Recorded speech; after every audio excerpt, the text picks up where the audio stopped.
The Murder in the Vicarage book by Agatha Christie, created by Creative Academy. I request my friends to subscribe my channel before proceeding. Thank you. Chapter 1. It is difficult to know quite where to begin this story, but I have fixed my choice on a certain Wednesday at luncheon at the vicarage. The conversation, though in the main irrelevant to the matter in hand, yet contained one or two suggestive incidents which influenced later developments. I had just finished carving some boiled beef, remarkably tough by the way, and on resuming my seat I remarked, in a spirit most unbecoming to my cloth, that anyone who murdered Colonel Prothero would be doing the world at large a service. My young nephew, Dennis, said instantly, "That'll be remembered against you when the old boy is found bathed in blood. Mary will give evidence, won't you, Mary? And describe how you brandished the carving knife in a vindictive manner." Mary, who is in service at the vicarage as a stepping stone to better things and higher wages, merely said in a loud, business-like voice, "Greens," and thrust a cracked dish at him in a truculent manner. My wife said in a sympathetic voice, "Has he been very trying?" I did not reply at once, for Mary, setting the greens on the table with a bang, proceeded to thrust a dish of singularly moist and unpleasant dumplings under my nose. I said, "No, thank you," and she deposited the dish with a clatter on the table and left the room. "It is a pity that I am such a shocking housekeeper," said my wife, with a tinge of genuine regret in her voice. I was inclined to agree with her. My wife's name is Griselda, a highly suitable name for a parson's wife. But there the suitability ends. She is not in the least meek. I have always been of the opinion that a clergyman should be unmarried. Why I should have urged Griselda to marry me at the end of 24 hours acquaintance is a mystery to me. Marriage, I have always held, is a serious affair, to be entered into only after long deliberation and forethought, and suitability of tastes and inclinations is the most important consideration. Griselda is nearly 20 years younger than myself. She is most distractingly pretty and quite incapable of taking anything seriously. She is incompetent in every way, and extremely trying to live with. She treats the parish as a kind of huge joke arranged for her amusement. I have endeavored to form her mind and failed. I am more than ever convinced that celibacy is desirable for the clergy. I have frequently hinted as much to Griselda, but she has only laughed. "My dear," I said, "if you would only exercise a little care." "I do sometimes," said Griselda. "But, on the whole, I think things go worse when I'm trying. I'm evidently not a housekeeper by nature. I find it better to leave things to Mary and just make up my mind to be uncomfortable and have nasty things to eat." "And what about your husband, my dear?" I said reproachfully. And proceeding to follow the example of the devil in quoting scripture for his own ends, I added, "She looketh to the ways of her household." "Think how lucky you are not to be torn to pieces by lions," said Griselda, quickly interrupting. "Or burnt at the stake. Bad food and lots of dust and dead wasps is really nothing to make a fuss about. Tell me more about Colonel Prothero. At any rate the early Christians were lucky enough not to have church wardens." "Pompous old brute," said Dennis. "No wonder his first wife ran away from him." "I don't see what else she could do," said my wife. "Griselda," I said sharply, "I will not have you speaking in that way." "Darling," said my wife affectionately, "tell me about him. What was the trouble?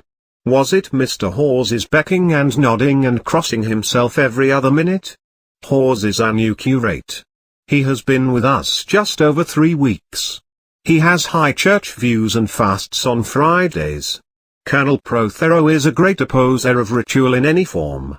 Not this time." He did touch on it in passing. "No, the whole trouble arose out of Mrs. Price Ridley's wretched pound note. Mrs. Price Ridley is a devout member of my congregation. Attending early service on the anniversary of her son's death, she put a pound note in the off-tree bag. Later, reading the amount of the collection posted up, she was pained to observe that one 10-shilling note was the highest item mentioned. She complained to me about it, and I pointed out, very reasonably, that she must have made a mistake. "We're none of us so young as we were," I said, trying to turn it off tactfully. "And we must pay the penalty of advancing years." Strangely enough, my words only seemed to incense her further. She said that things had a very odd look and that she was surprised I didn't think so also. And she flounced away and, I gather, took her troubles to Colonel Prothero. Prothero is the kind of man who enjoys making a fuss on every conceivable occasion. He made a fuss. It is a pity he made it on a Wednesday. I teach in the church day school on Wednesday mornings, a proceeding that causes me acute nervousness and leaves me unsettled for the rest of the day. "Well, I suppose he must have some fun," said my wife, with the air of trying to sum up the position impartially. "Nobody flutters round him and calls him the dear vicar, and embroiders awful slippers for him, and gives him bed socks for Christmas. Both his wife and his daughter are fed up to the teeth with him. I suppose it makes him happy to feel important somewhere. He needn't be offensive about it," I said with some heat. I don't think he quite realized the implications of what he was saying. He wants to go over all the church accounts, in case of defalcations. That was the word he used. Defalcations. Does he suspect me of embezzling the church funds? "Nobody would suspect you of anything, darling," said Griselda. "You're so transparently above suspicion that really it would be a marvelous opportunity. I wish you'd embezzle the SPG funds. I hate missionaries, I always have." I would have reproved her for that sentiment, but Mary entered at that moment with a partially cooked rice pudding. I made a mild protest, but Griselda said that the Japanese always ate half-cooked rice and had marvelous brains in consequence.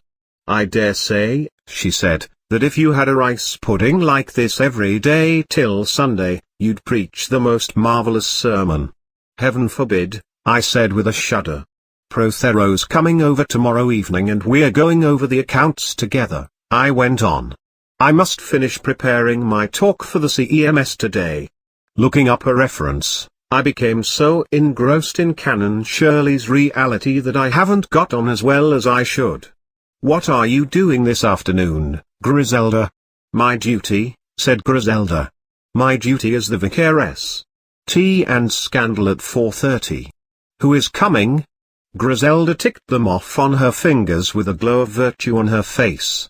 "Mrs. Price Ridley, Miss Weatherby, Miss Hartnell, and that terrible Miss Marple." "I rather like Miss Marple," I said. "She has, at least, a sense of humor." "She's the worst cat in the village," said Griselda. "And she always knows every single thing that happens, and draws the worst inferences from it." Griselda, as I have said, is much younger than I am. At my time of life, one knows that the worst is usually true. "Well, don't expect me in for tea, Griselda," said Dennis. "Beast," said Griselda. "Yes, but look here, the Protheros really did ask me for tennis today." "Beast," said Griselda again.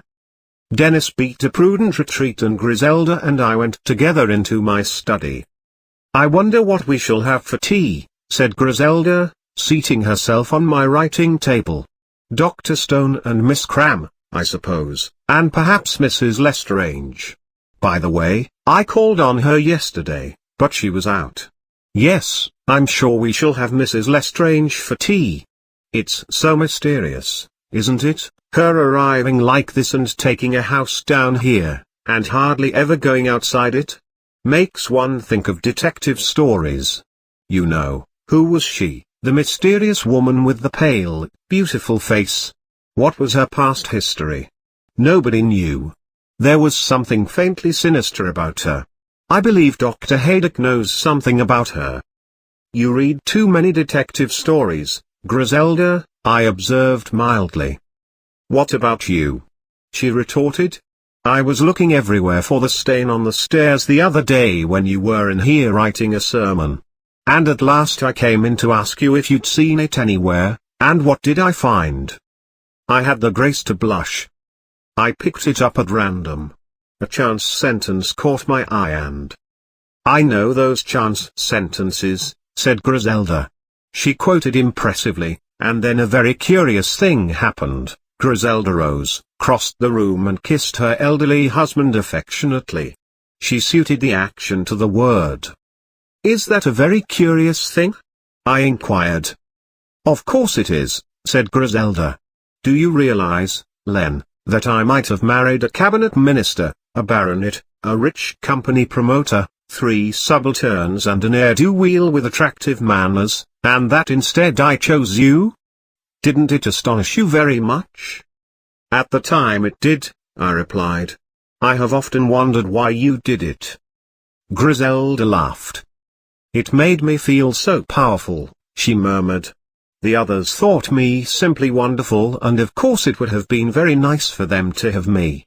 But I'm everything you most dislike and disapprove of, and yet you couldn't withstand me. My vanity couldn't hold out against that. It's so much nicer to be a secret and delightful sin to anybody than to be a feather in their cap. I make you frightfully uncomfortable and stir you up the wrong way the whole time, and yet you adore me madly. You adore me madly, don't you? Naturally I am very fond of you, my dear." "Oh, Len, you adore me. Do you remember that day when I stayed up in town and sent you a wire you never got because the postmistress's sister was having twins and she forgot to send it round? The state you got into, and you telephoned Scotland Yard and made the most frightful fuss. There are things one hates being reminded of. I had really been strangely foolish on the occasion in question. I said, 'If you don't mind, dear, I want to get on with the CEMS.' Griselda gave a sigh of intense irritation, ruffled my hair up on end, smoothed it down again, said, 'You don't deserve me.